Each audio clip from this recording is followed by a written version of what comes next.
ඉන්නේ ආව යුදේ ආවා. යුදේ ආවට පස්සේ අපිට ව්‍යාපාර සැලැස්මක් අතරින් කියලා දීලා සම්පූර්ණ දැනුම් දුන්නා. ව්‍යාපාරය තෝරගන්නේ කොහොමද? ව්‍යාපාර වර්ග කීයක් තියෙනවද?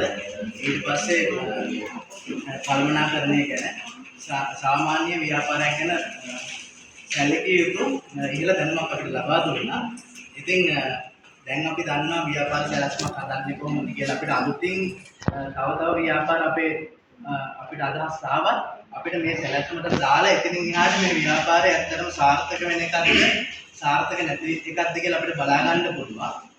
ඉතින් ඇත්තටම ලොකු දැනුමක් අපිට ලබා දුන්නා. ඒ ගැන බෙහෙවින් ස්තුතිවන්ත වෙනවා මේ සම්පත්දායක මේ තුරුන්ගේ මහත්මයාගේ සහ අපි මිස්ගේ.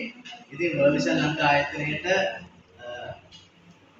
ගොඩක් ස්තුතිවන්ත වෙනවා අපිට මේ වගේ දවස් දෙක වැඩමුළුවක් කියලා ව්‍යාපාර වාර්තාවක්. ඒ කියන්නේ ව්‍යාපාර සැලැස්මක් හදන හැටි අපිට කියලා දුන්නට